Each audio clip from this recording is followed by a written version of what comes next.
มีเกียรติมีศักดิ์ศรีแต่บ่มีกินก็ว่าง่ายๆก็มีเกียรติมีศักดิ์ศรีแต่บ่มีกินแม่นสินี่พี่น้องอยู่เมืองไทยเนาะคือเงินเดือนบ่แต่พ้นกับเงินเดือนแพทย์พี่น้องหักค่าน้ำค่าไฟค่าห้องเนาะก็สิเหลืออยู่ประมาณ 20,000 สวัสดีครับสบายดีพี่น้องปองปายทุกคนเนาะพี่น้อง FC ทั้งไทยและลาวมื้อนี้บ่าวแต่พ้นกับมานั่งอยู่กับแฟนเนาะพี่น้องเนาะคนที่อยู่เคียงข้างบ่าวแต่พ้นตลอดเนาะพี่น้องเนาะชื่อหยังเจ้าบอก FC ดูซื้อหน่อย ชื่อน้อยบ่เป็นคนทางบ้านใดบ้านนาทุนหน่อยเมืองสารวัตรแขวงสารวัตรเป็นคนลาวแม่นคนลาวก็คือมื้อนี้ข่อยมาเฮ็ดคลิปร่วมกับเจ้านี่พี่น้องอันนี้ก็คือแฟนของบ่าวแต่พ้นเด้อพี่น้องเด้อฝากเนื้อฝากโตเนี่ยเนาะก็คือข่อยไปถ่ายคลิปเนาะหลายๆผู้หลายๆคนก็เห็นคลิปข่อยบางคนก็บ่พอใจเขาก็มาดูถูกว่าบักกระจอกบักบ้านนอกเขากุ้งบักบ้านนอกเขาในเมืองบ่เคยเห็นความเจริญบ้างอีหยังบ้างแล้วก็มีคอมเมนต์ลบๆจากคนลาวบางคนแล้วก็บางคนก็ว่าคอมเมนต์ว่าบ่มาดอกเฮ็ดงานอยู่เมืองไทยเสียเกียรติเสียศักดิ์ศรีที่เขาคอมเมนต์นะในมุมมองของเจ้าที่เจ้ามาอยู่เมืองไทยมาใช้ชีวิตอยู่เมืองไทยเจ้าคิดว่าจังได๋มีเกียรติมีศักดิ์ศรีแต่บ่มีกินก็ว่าง่ายๆก็มีเกียรติมีศักดิ์ศรีแต่บ่มีกินแม่นสิอดตายบ่เลยจังได๋อดตายก็เอาเกียรติขำหัวอยู่หั่นแหละว่าจังซั่นแม่นบัดนี้เขาเจ้าคนลาวบางคนก็ไม่เห็นคลิปนี้ก็ว่าเอ้าเฮ็ดงานอยู่ฝั่งลาวครับมีเงินคือกันว่าจังได๋ซั่นน่ะมีแต่มันได้น้อยได้น้อยแม่นก็สิถามเจ้าประสบการณ์ที่เจ้าไปเฮ็ดงานอยู่ฝั่งลาวอยู่เวียงจันทน์จะได้เงินเดือนเท่าใดได้ล้านหนึ่งล้านหนึ่งแม่นแต่รายเป็นเงินซุมื้อนี้1,000ได้เท่าใด2,000บ่ 2,000 บาทบ่ฮอดบ่ฮอด 2,000 บาทซ้ำแม่นเฮ็ดงานเป็นแม่บ้านแม่บ้านก็คืองานบ้านที่เจ้าเฮ็ดเนี่ยเขาใส่เจ้าเฮ็ดจังได๋ครับงานอยู่ประเทศลาวเลี้ยงหมามาจากโต10ตัวมาเป็น10พุ่นแม่นถูบ้านหลังบักใหญ่ผู้เดียวห้องน้ำมีเจ้าของบ่ที่เจ้าเฮ็ดนะ15ห้อง15ห้องห้องน้ำเจ้าก็บ่ถามอันเจ้านายอยู่เวียงจันทน์เจ้าเฮ็ดอีหยังห้องน้ำก็ดอกกระเดียวว่าสิอยากถามมีจะละหายบ่เพื่อนจักสันห้องน้ำ15ห้อง2ชั้นแม่นทางเทิงมีเจ้าของน้ำทางเทิงก็มีทุกห้องแล้วก็ห้องครัวมีเจ้าของ5ห้องแล้วก็ลานจอดรถอีกมีเจ้าของ2ห้องแล้วก็อยู่นั่นเด้อยู่ฟิตเนส5ห้องเราพี่น้องเนาะก็คือแต่พ่นนี่ว่าถามมาเอาแฟนเขาคลิปนำพี่น้องมื้อนี้ก็คือเห็นหลายๆคนแหละว่าคอมเมนต์ว่าแต่พ่นจังซั่นสิเพิ่นก็มาอ่านคอมเมนต์แล้วเพิ่นก็จะออกคลิปนำพี่น้องเนาะบางคนก็ว่าโอ้ยบ่มาเฮ็ดงานดอกเมืองไทยนี่เสียเกียรติเสียศักดิ์ศรีบางคนก็ว่าโอ้ยบักกระจอกว่ะมาเฮ็ดงานอยู่เมืองไทยนี่เป็นพวกกระจอกบางคนก็ว่าพวกบ้านนอกเขากุ้งพี่น้องถามเนี่ยตั้งแต่เติบได้ใหญ่มากที่เป็นคนรู้จักความมาเป็นชาวนี่เคยได้นอนห้องแอร์บ่เคยนอนจักเทื่อบ่เคยนอนห้องแอร์อีกแม่นพ่อแม่ก็คือลำบากมันว่าแต่น้อยลำบากแต่น้อยแต่ก่อนมีไฟฟ้าใช้หรือยังอยู่เพิ่นบ่ก็มีแต่บ่ฮอด10ปีซับเฮ็ดแต่ยังแต่กระบอกแต่ตะเกียงFC เพิ่นสิฮู้ว่าพี่น้องตะเกียงก็คืออันเจาะขวด M100 แล้วก็เอาได้ใส่แล้วก็น้ำมันรถไถใส่หั่นบ่แม่น่าจะเอียงเหมือนเบนซินบ่โอ้โหอีหยังน่าจะเบนซินน้ำมันเบนซินน่ะพี่น้องแล้วก็เจาะขวดแล้วก็เอาได้ใส่แล้วก็จูดเนาะก็คืออยู่แบบนั้นมาแม่นอยู่แต่นั้นแบบนั้นมาแต่น้อยแล้วเดือนนี้เงินเดือนเท่าใดเดือนอยู่ประมาณ20,000ให้ FC เพิ่นเบิ่งนี่แหละเฮ็ดงานอยู่เมืองไทยพี่น้องนี่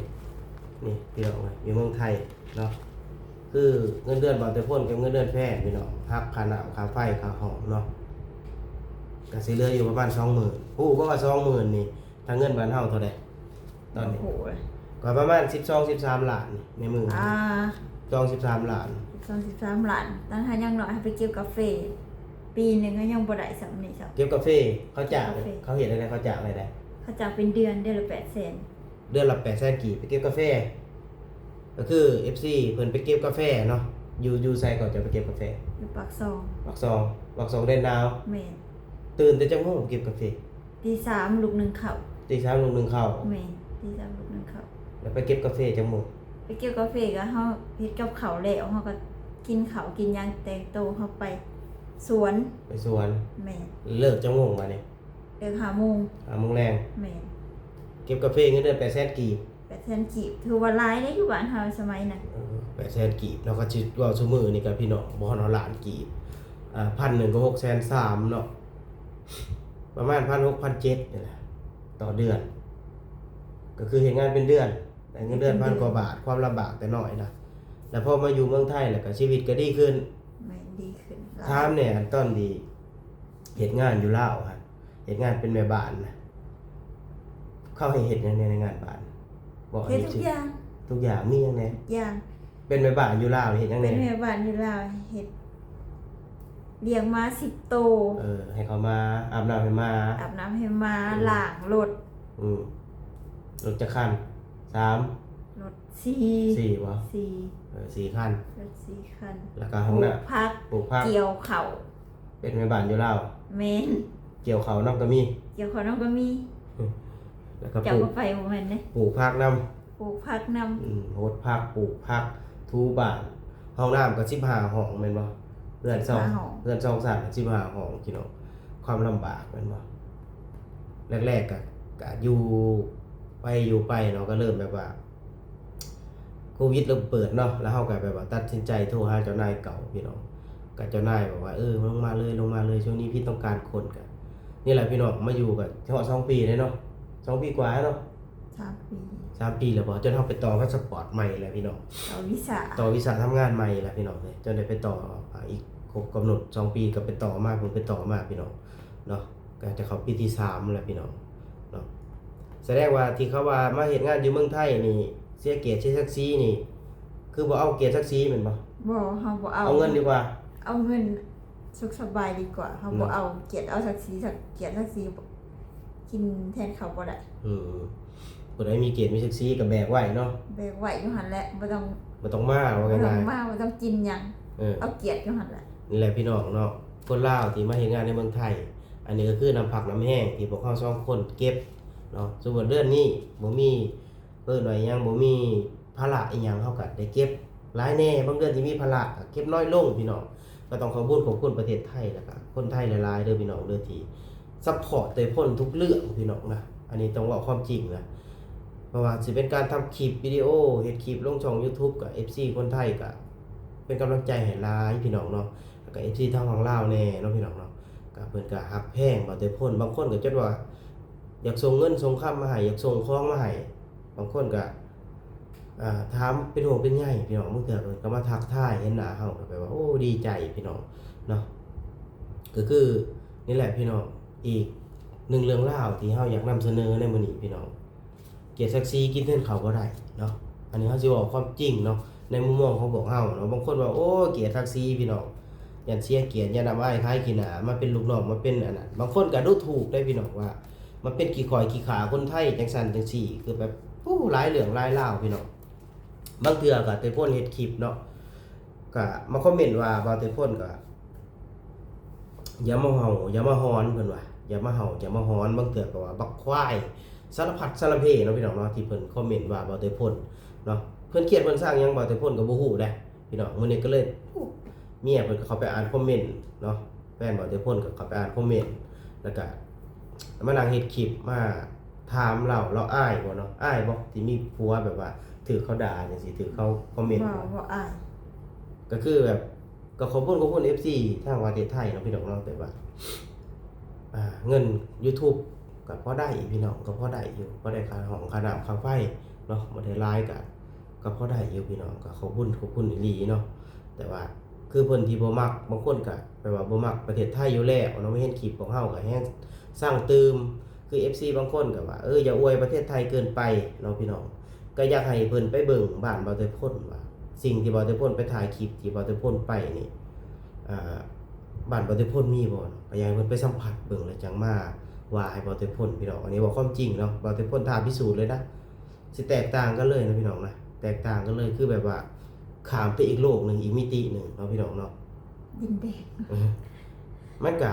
เฮาก็เพิ่นว่าสิดูถูกบ้านตัวเองหรือบุหรี่อีหยังเนาะพี่น้องเนาะแต่ว่าเฮาเห็นความเจริญอยู่ทั้งปีบ้านเฮาบ่มีเฮาก็อยากถ่ายทอดเรื่องราวที่เฮาเห็นนี่ให้พี่น้องทั้งลาวได้เห็นนํพี่น้องเนาะก็เตยพ่นก็สิ สารพัดสารเพพี่น้องบอกว่าเป็นควายเป็นม้าเป็นคนกระจอกเป็นคนบ้านนอกบางเทื่อก็บ่มาดอกกรุงเทพเสียเกียรติเสียศักดิ์ศรีสารพัดสารเพเนาะพี่น้องเนาะก็หลายเรื่องพี่น้องแต่ว่าชีวิตพวกเฮาน่ะได้มาเมืองไทยก็แบบนี้แหละคือ อันนี้บ่ได้แม่นโรงหลอกโรงแรมพี่น้องคือห้องที่เตยพ่นอยู่พี่น้องบ่แม่นว่าเตยพ่นออกมาอวดร่ำอวดรวยอวดหังอวดมีบ่แม่นพี่น้องก็แค่อยากมาเป็นแรงบันดาลใจให้คนลาวเฮาที่มาเฮ็ดงานในเมืองไทย